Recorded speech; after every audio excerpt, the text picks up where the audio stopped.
So our keynote is Salim Akoje to talk about this ILO GIZ think piece, and particularly on the financing aspects in the informal economy, dual VAT apprenticeships in the informal economy. And we are really happy to have three commentators: Robert Palmer, Markus Maurer, Xiang Yang, which we will also introduce in a minute. You are aware, after the keynote, we then break into couch sessions. We have 5 different couch sessions today, which we will present after the keynote in detail, and then you can choose freely in which session you would like to go. And of course, then we present the key takeaways of this discussion in the breakouts, and then wrap up. That's about the agenda and program of today. And with this, I would like to hand over to Christine to share a bit the ILO perspective on informal apprenticeships and introduce then our keynote speaker, Salim. Please, Christine. Thank you so much, Christine, and good morning, good afternoon to all of you. Great pleasure for me to co-host this 4th BarCamp with DC DVIT. So thanks a lot for the partnership. The ILO and DC DVIT have been working together over many years. DC DVIT is also a partner in our Quality Apprenticeship Champions Network. And as you've heard, I've been invited as well in the past already, and some other colleagues have contributed as well. So today's session is indeed of key relevance to the ILO. It touches upon 2 of our International Labour Standards, Recommendation 208 on quality apprenticeships, which has an article on promotion of transitions to formality. So it takes account of the realities in the informal economy, and our Recommendation 204, which is the one that talks about transitions from the informal to the formal economy. Now, I'm particularly excited to co-host and to be part of this because of the excellent group of speakers we have, who have all been working on this topic for a long time, and who have contributed as well to some ILO knowledge products and think pieces. And as Christina mentioned, we'll hear the section on financing of the latest piece that was developed by Salim Akoje and Patrick Verquin, but we're also hearing together with GIZ, so that's a joint think piece. But we'll also hear from Robert Palmer, who has published for the ILO last year a review of employer engagement and training funds. So also very important and relevant for this event. And Markus Maurer with a team of researchers who has been working on a guidance note that is coming out soon. So now, without further ado, Salim, the floor is yours. Salim is an expert, long-standing TVET and skilled expert from South Africa. He's been with the CETAs. He's published over 30 publications, and among them, just recently with Patrick Verquin, the think piece on apprenticeships in Africa with one section on financing. Over to you, Salim. And this presentation is drawn from Patrick Verquin and myself's work on an ILO initiative where we've just published now the think piece on apprenticeship development. And of course, you'll meet Patrick, I'm sure, in the course of the session. I know he's doing a breakout session. The think piece, as we understood it, it was designed to exemplify mechanisms that could be used to connect the building blocks for effective apprenticeships, right? To enhance efficacy and efficiency in skills development through apprenticeships. As I said, it's a collective effort with Patrick Verquin, with friendly reviews. That's Patrick's words. Christine Hoffman, Zarina Khan, Cheryl James, and Elise Voza in the earlier parts of this publication, which I think was a couple of months ago, a couple of months ago. It's premised on the assumption that we looked at social dialogue, governance, financing, and linking all these together between the formal and informal as building blocks of a quality apprenticeship system. Now, essentially, this is one chapter, chapter 4 of that publication. But as I will show also and mention later on in the in this presentation, that you can't see finance as distinct, as we all know, from social dialogue, governance, and other elements of the apprenticeship system. We used the case study approach, and we've had to rely on a whole range of people, for instance, Sybil from Namibia, and a whole range of other people to give us the information that we used in the case studies. So it was a way of strengthening the building blocks of the apprenticeship systems, and we used a range of, as we said, case studies. Now I will jump right into financing, because that's where the crux of this particular presentation is at. Right. In support of the objective of a sustainable, effective, and efficient funding stream to support apprenticeship development, and in both the formal and informal sector, financing seems to be an important part. Sorry. So I seem to be hearing myself. Okay. Is it okay still? Right. It's okay. You can continue. Okay, I got it. Right. And we argue that finance, of course, was essential to the resilient and successful and effective apprenticeship system. Although not a standalone feature, as it impacts on and is impacted by a whole range of complementary mechanisms, social dialogue, governance, role clarification. So the whole gamut of other supporting what could be called enabling environment of effective apprenticeships need to come in play. So again, finance an important part, but it links up with a whole range of other elements that make up effective systems. It is, of course, often used as the first and last point of departure for effectiveness. So if something fails, yes, we don't have the finance, we don't have the resources. Before something starts, if we don't have the finances, it just doesn't happen. So it's a crucial part, but nevertheless, not a standalone. Right. So we did focus on financing as a building block for quality apprenticeships, and we saw that as crucial to the whole system. Right. The health warning that I want to also have us bear in mind is that it's even the case studies are not to be seen as separate as distinct and separate, and they are not the only ones. And I would want to reiterate that point. There are a whole range of others in Africa and the rest of the world that could be studied. We just chose those as a very purposive sample. So there might be others in the room here that will say, hey, you know what, why wasn't this chosen? Again, we needed to look at some elements of some systems, and as you will see, we used particular case studies. Right. What we wanted to do was to extract lessons from the cases rather than, and I would hope that we don't lead a discussion that will lead to an assessment of the case studies that I will mention now.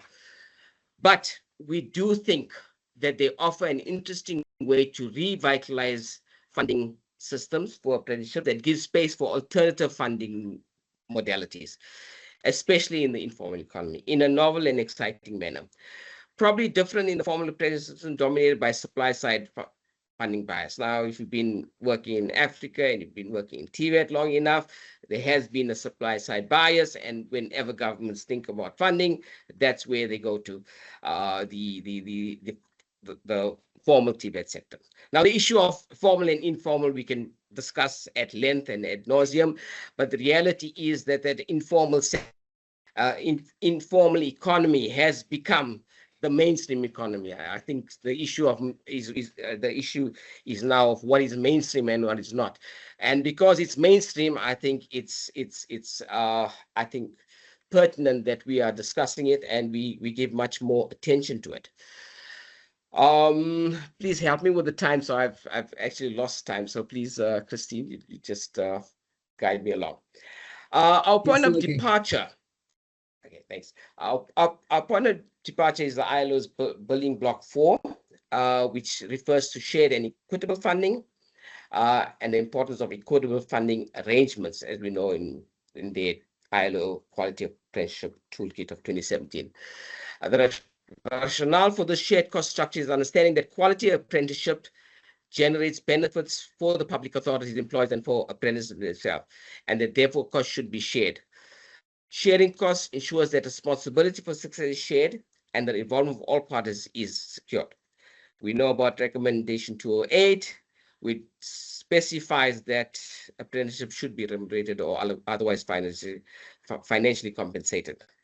Now, I want us to remember this towards the end as well, because one thing it does insert as essential is that cost sharing by apprenticeship is necessary, but it's in a different form. That they do accept that lower pay as part of the quid pro quo process, right? But in the informal sector, there are very different kind of rationale and thinking with regard to the cost sharing perspectives.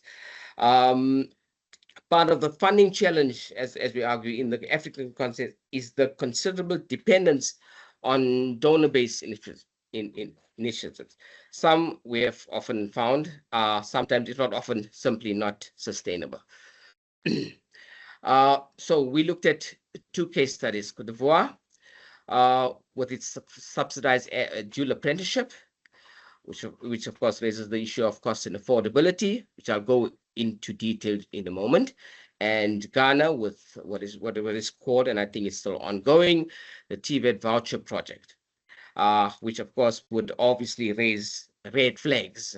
I know amongst my colleagues, I refer here to Robert Pablo and others, which raises the issue of provider capacity bottlenecks in some regions, trades, and basically financial malfeasance that has been found in projects of this nature. So we had to look very carefully at what is it that we were looking at when we looked at voucher projects. But we saw lots of value, I must say, in this particular example. Right. First, Cote d'Ivoire. Right. PEGIDEC 2011, this is the name of the project, designed to operate within the informal economic fabric. Now, what's particularly crucial is that while there might be many projects in the informal economy, informal skills, it's not easy to find, because it is not sexy, it is not exciting, it's just not the done thing. So, I mean, the fact that here's a project that was specifically targeting the informal economy was quite exciting. The aim it aimed at professionalizing traditional apprenticeships without replacing, importantly, without replacing or excluding it. Right? Because the first port of call when it comes to the informal economy is people say, okay, how can we formalize? Now, that was pretty exciting and interesting, but I'll get to that later. It integrates intended to integrate existing training practices and structures in the informal sector by adding wage subsidies for young people, compensate for loss of income that would have happened as a matter of course, provided additional theoretical training, provided formal contracts, and importantly, a certification system. That's an important part of as we would argue, the whole upgrading of the informal skill system. Key features: target low skills, forgive me for the spelling error there, 18 to 24 years, combined work-based learning, informal with theory, at an accredited center, crucial. 12 to 24 months apprenticeship was the duration, provided remuneration, as I said earlier, and popular trades were crafts, car mechanics, welding, masonry, boiler making. So in a sense, it was going to where the action was, where the economy was already robust, right? Again, it's a joint funded program between the government and the World Bank. So key achievements: a survey of 1,842 beneficiaries. The survey was barely quite extensive, and we were quite impressed. As we say in the paper, it was barely seen in education and training policies in Africa.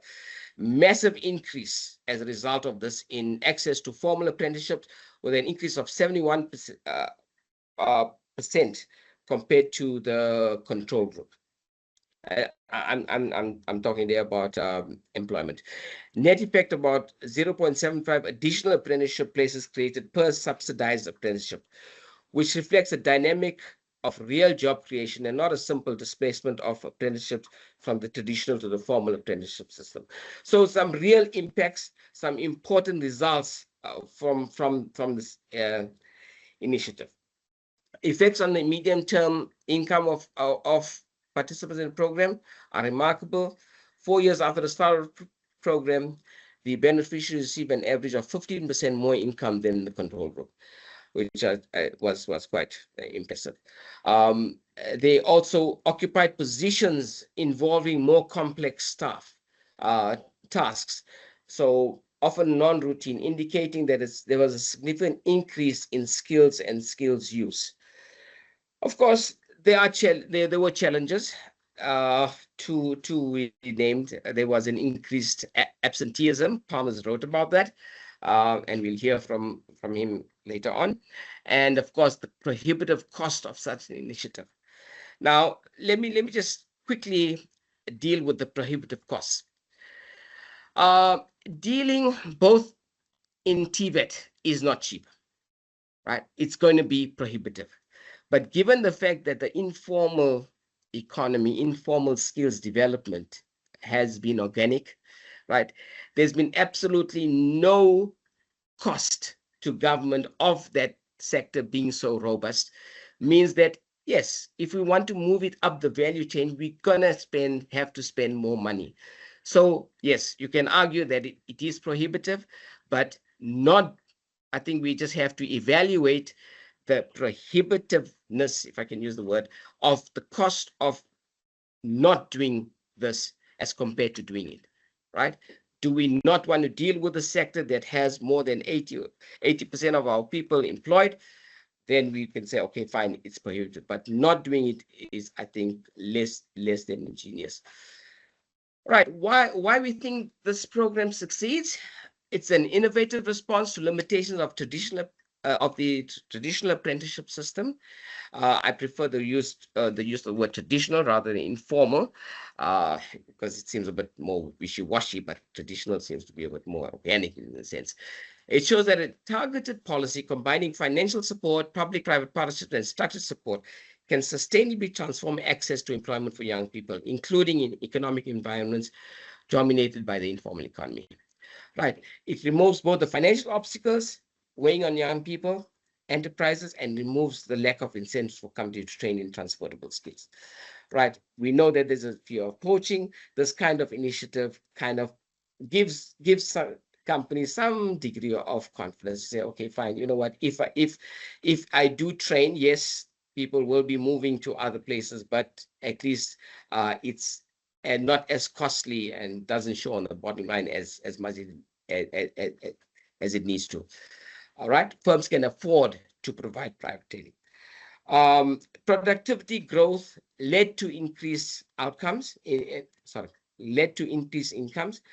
Young people took on more complex tasks. There was a degree, as he argues, including abstract, moving them up the value chain of non-routine tasks. A great number of people obtained a certificate, also indicating some of the skills acquired were general and transferable. And structured the pathways, introducing qualification at the end of the apprenticeship was pretty remarkable. So there was some clearly defined outcomes which were clearly impressive. Quickly, Salim, you have 3 minutes. Yeah. Oh my God, no. All right. Okay, I'll just go quickly through this Ghana training voucher project, and get to the end. If you'll allow me another 5, Christine, can you? I just quickly go through the Ghana. Right. Thanks. Right. It was designed to meet the demand for upgrading informal apprenticeships. It was specifically upgrading master craftspersons and workers in SMEs and micro enterprises. It was CBT based, modular competency based, and it represented a significant response to the specific needs of the informal economy using CBT. Vouchers covers CBT delivery, cost of accredited training providers, important, assessment and certification by awarding bodies, as well as monitoring and coordination support. So it provides the whole gourmet of services needed to move people up the value chain. Right, key achievements quickly. Close to 15,000 beneficiaries have been issued training vouchers during the current cycle. CBT programs delivered by registered providers, upgrading role of GTVP, both apprentices and master staff were able to progress to proficiency levels 1 and 2. And project was facilitated by a web-based voucher management system, which I must say we found quite impressive in itself. Now, I know there's been challenges with regard to vouchers as such, but we think that the new technology will clearly help resolve some of those issues, while not all. But clearly, what we do think needs to happen with voucher projects of this nature is there has to be closer monitoring, evaluation, and kind of really close up evaluation of what is happening on the ground. But there is a degree of managed recognition. GTVP is valuing formal apprenticeship learning and is moving towards recognizing it formally, but in a structured, assessed, and selective way, rather than automatically granting full credit. Key challenges and response: initial cost of setup, dog challenge of financial malfeasance and ownership. Of course, we argue that there is a response and can be resolved effectively. Right. I just want to quickly go through the essential dimensions of the funding, which you'll see in the chapter. We asked the key questions, and there are 5, and the dimensions that covers, and it's important, right? What governments, all stakeholders need to particularly respond to? What precisely do we fund to improve apprenticeships, and why? What funding sources will be used, through which instruments, who leads and decides, what financial monitoring systems are in place? Those 5 questions underpin key to any apprenticeship initiative. Right. Financial, some success factors, costs are clearly known. Costs of non-sponsors apprenticeships are clearly known too. The cost of inaction cannot be really underestimated, right? The cost of not doing anything is disastrous. So one needs to deal with the informal economy, and how you do it is, well, we've chosen 2 examples, and there's a whole range of others, I am sure. Yeah, dual in particular also in emerging countries, low and middle income countries. And yeah, I'm very curious to hear how you see the financing part from your end, and also with regard to what Salim just presented to us. Hand over to you, Markus. Well, thank you so much, Christine. Can you hear me? Yes. All right, wonderful. Thanks so much for inviting me here. It's a really a privilege to be able to comment here. I should also begin with a similar disclaimer as the one Salim already put forward. I'm not an education economist, and also in our guidance note, Christine, you have been mentioning a guidance note that we have been producing on apprenticeship training. In this guidance note, we do not address financing in a specific or in a systematic way, but nevertheless, it's an issue that we have been addressing as well. And so it's a bit against this backdrop that I allow myself to comment on this think piece, which I like a lot. So Salim And Patrick, my congratulations on this piece. I think it really offers a lot of highly valuable insights, and it has a lot of important messages. But one of the core messages also strongly resonates with our guidance note.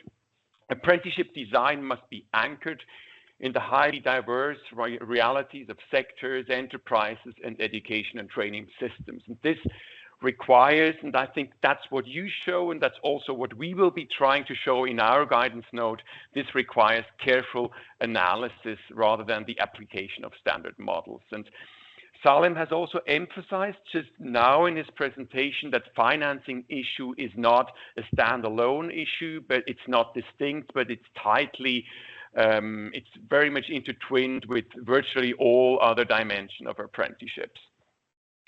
One core observation that you have also been making throughout the report, and also very much now in on your closing slide, that apprenticeships, informal apprenticeships, have not only been like a traditional model of training, but they have also been a very cost-efficient training model. You write at some place, equipment and learning materials are readily available at the workplace at nil or almost nil costs. And I think that's an important statement to make also in being aware that the aim of quality apprenticeships of ILO recommendation 208 is to go beyond such traditional informal apprenticeship and to try to develop them step by step.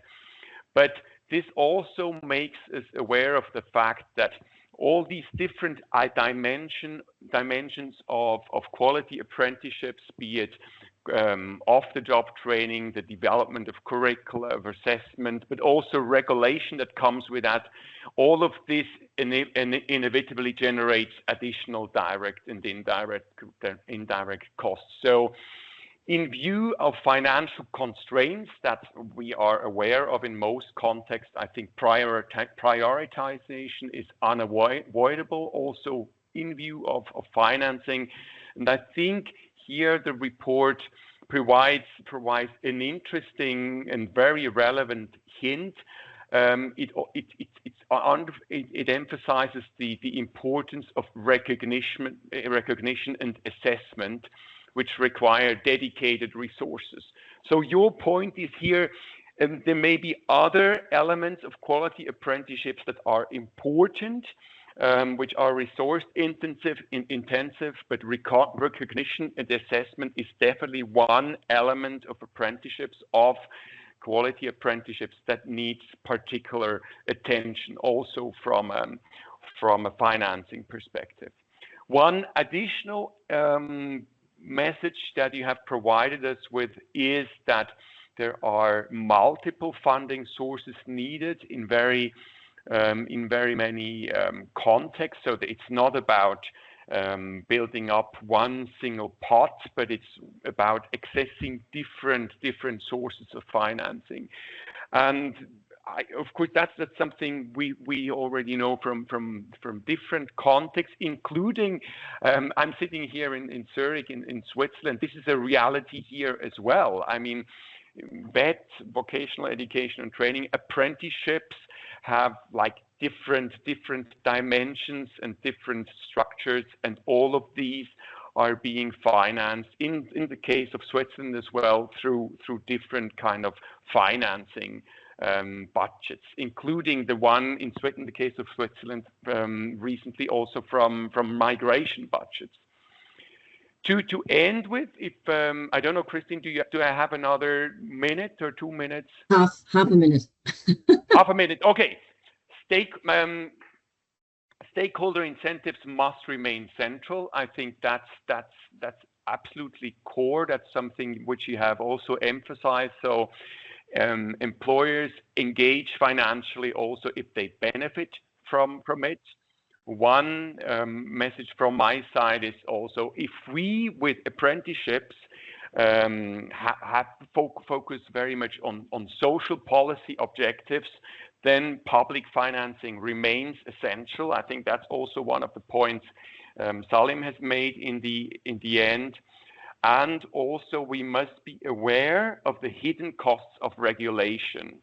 So I think that's one core aspect, and perhaps that's something which you have not been talking about so much throughout the report, or also in the report. I personally think that's an extremely important aspect. So if we try to regulate apprenticeships more, it will also create more costs, for instance, for the SMEs. That's something which we also need to be aware of. So that's my last point. Thank you so much.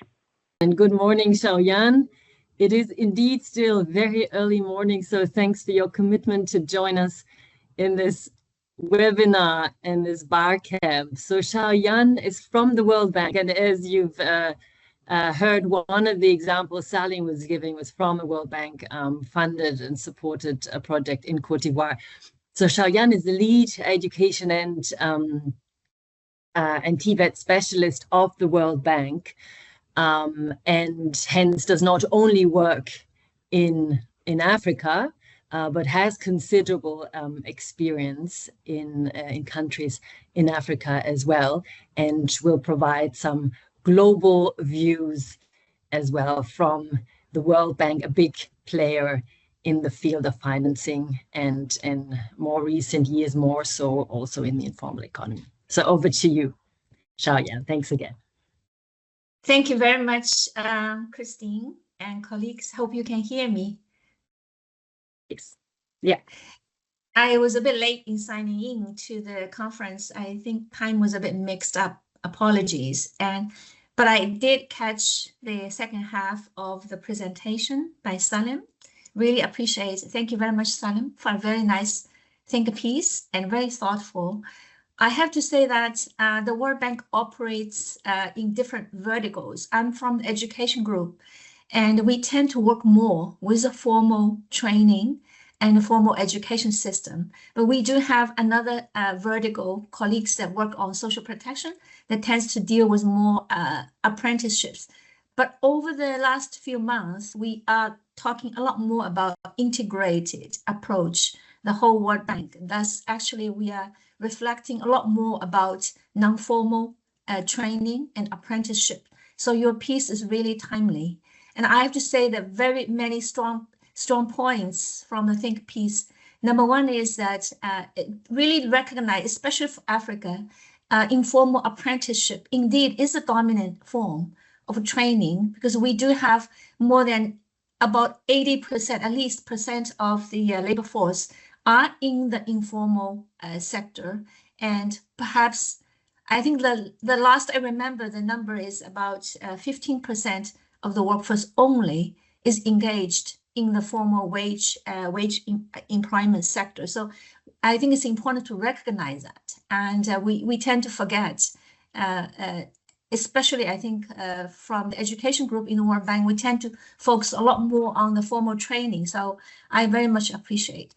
And another thing is to say that, yes, even though it is dominant, but we have to recognize that it needs to be thought of as part and parcel of the education and skill ecosystem. In fact, how much formalization, how quickly to formalize is relevant for every country system. And so I appreciate that.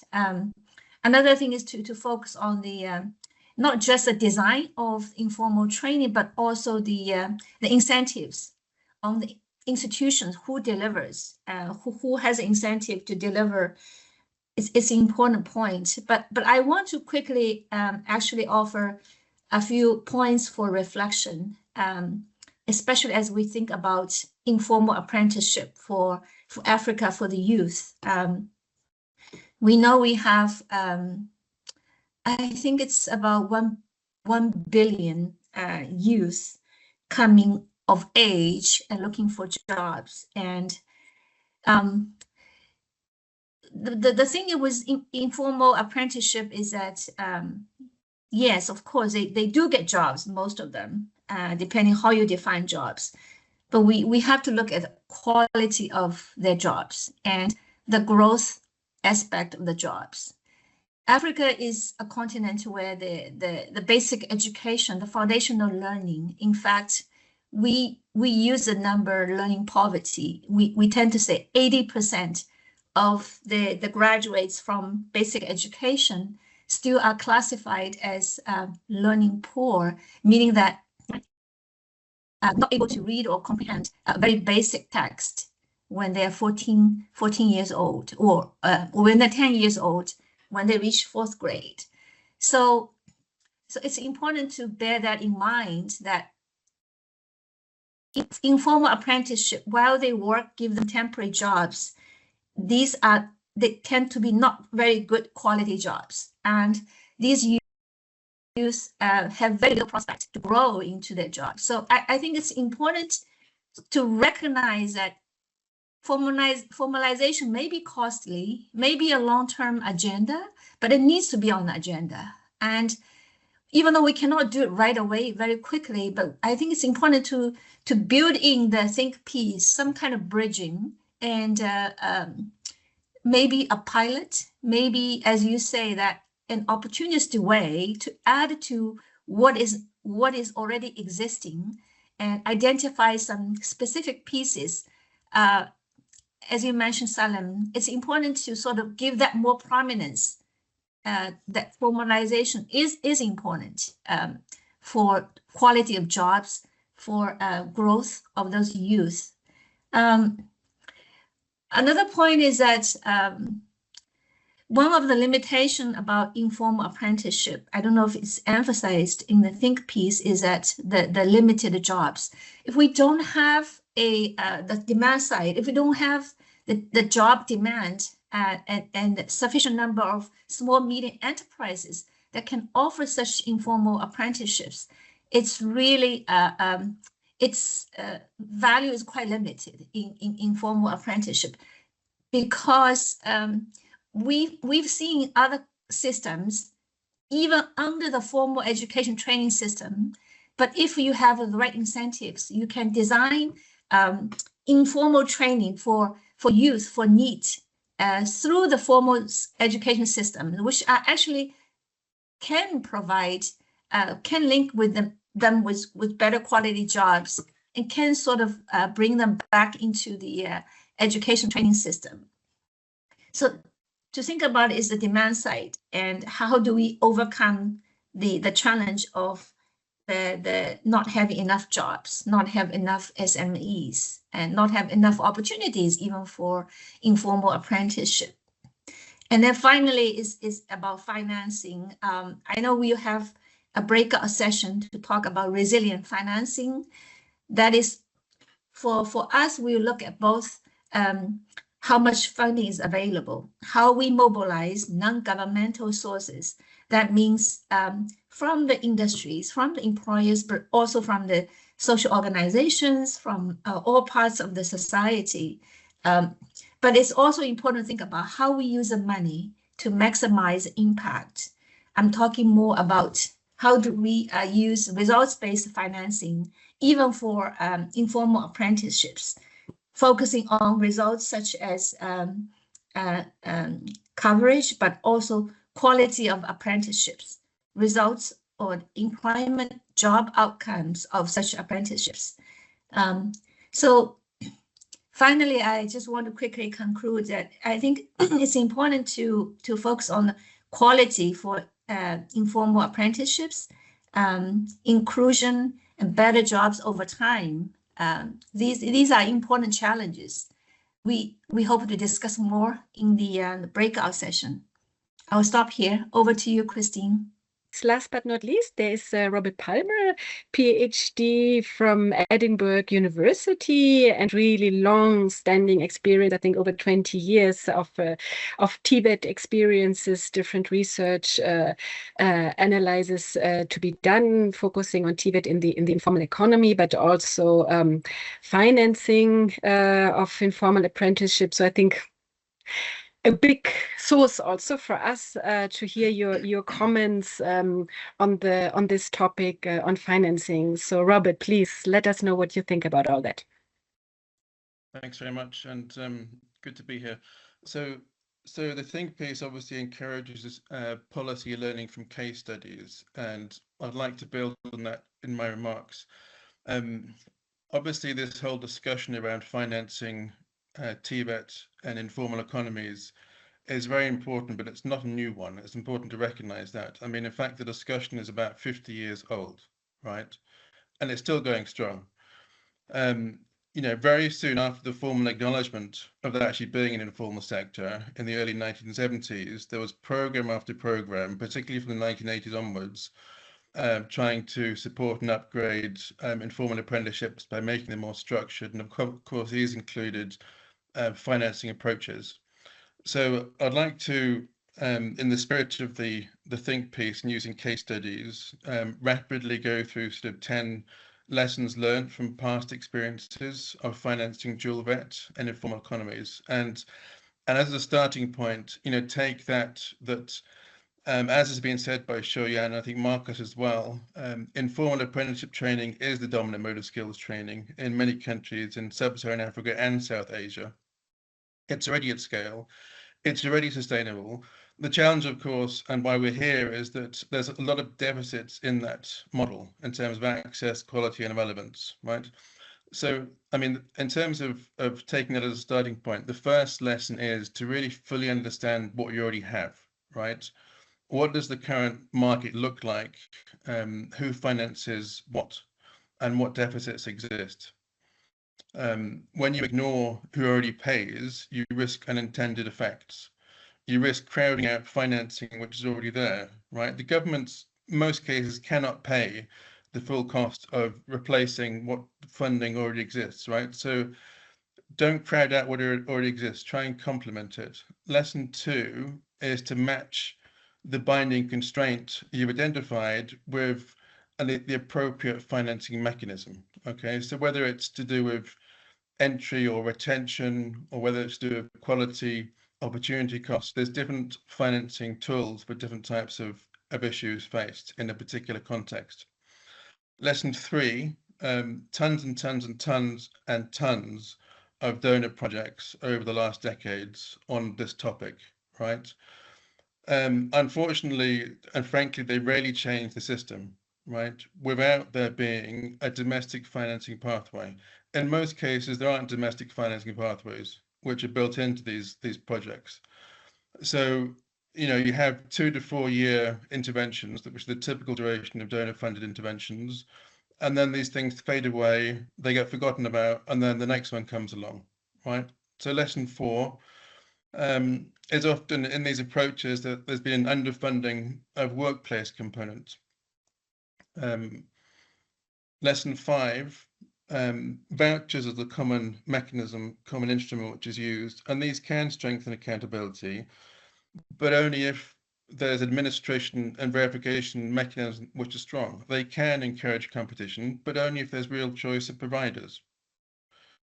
Lesson 6, financing system level issues like assessment, certification, and RPL tends to yield higher returns because you're leveraging the existing system, right? You're building what already is there in the informal system. Lesson 7, so typically a lot of these interventions try to you know, go beyond informal apprenticeship and think about, you know, what does the person do once they finish their apprenticeship. And, you know, you can call these sort of, you know, finance plus approaches. And the evidence over many projects, again, points to things like lender reluctance to support graduates after this. So making that link to work afterward is really important. Lesson 8, I'm almost there. Lesson 8, so the nature of informal enterprises, their fragmentation, how many there are, the dominant mechanisms for enterprise formation in most countries in sub-Saharan Africa and South Asia, means that reaching them means that you have to go through intermediaries in most cases, right? Otherwise, transaction costs become too prohibitive. And just finally, 2 quick lessons. Lesson 9 is recognize the politics in all this. This is often forgotten, but it's often the most important thing, right? Politics and TVAT go hand in hand, like, I don't know what, you know, make it up yourself. But politicians and policymakers love TVAT because they think that skills equals work. Right? They don't by themselves. Skills do not equal work, right? A lot of other things need to happen in the ecosystem for this relationship to actually work. And politicians jump on TVAT. They like to finance short-termist approaches, and this leads into unsustainable financing approaches, including with dual TVAT. And the very last lesson is don't forget to look at your lessons from your own countries, right? There were many, many attempts in your own countries that have existed over the last decade to support and finance dual VAT. So, you know, look at what you've got already. Remember that institutional memories are short, and good luck. Thank you so much for all the 3 commentators on these really very rich inputs.